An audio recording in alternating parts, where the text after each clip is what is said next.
COP26, the annual UN Climate Change Conference, has been criticized for being exclusive and westernized.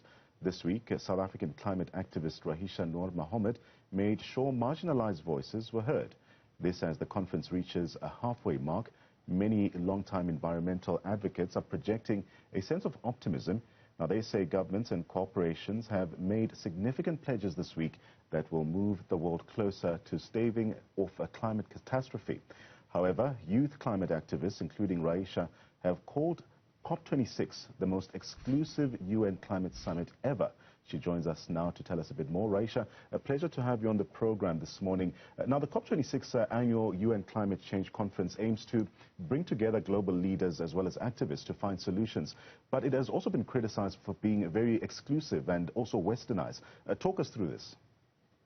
So COP26 is the United Nations Climate Change Conference, and what it's supposed to be doing is making really important decisions with a whole bunch of world leaders about the climate crisis.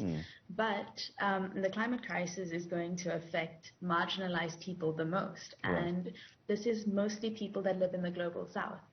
But at the conference, who is present isn't marginalized people, it's all well, like leaders, politicians, mainly from the global north, and they're making these important decisions. They're holding these discussions, and no one from the global south is present. And if they are present, very underrepresented, and it is generally politicians then.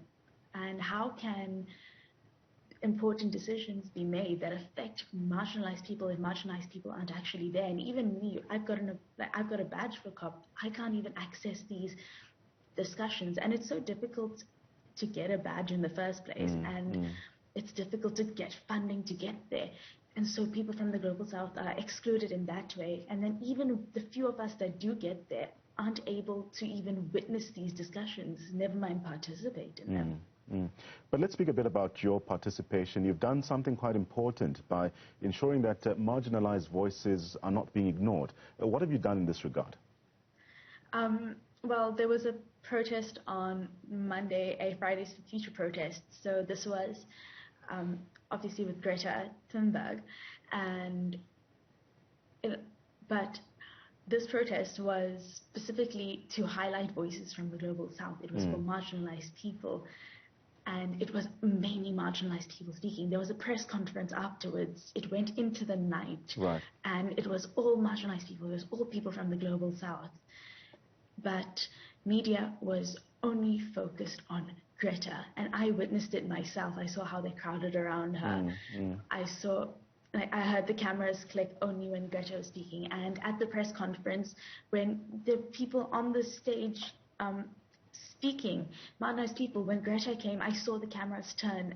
I saw them move towards Greta, and I got so angry. We all got so angry because there was a marginalized person, Nikki from Argentina. She was busy speaking, and it was so rude of the camera people to just completely ignore her. So I took the megaphone and I said, "Hi, sorry, excuse me, Nikki's over here. Nikki's speaking over here. Why are your cameras pointing that way?" And you just saw the cameras like turn back. So now, as the conference reaches halfway mark, many long-time environmental advocates are also projecting a sense of optimism. They say that governments as well as corporations have made significant pledges this week that will move the world closer to staving off a climate catastrophe. Do you share the same sentiment? I think these kinds of things have been said at all the past COPs, at all the past climate summits. There's been that optimism. There's been these pledges, and like Greta said, it's all a lot of blah blah blahs, because what are the pledges without action?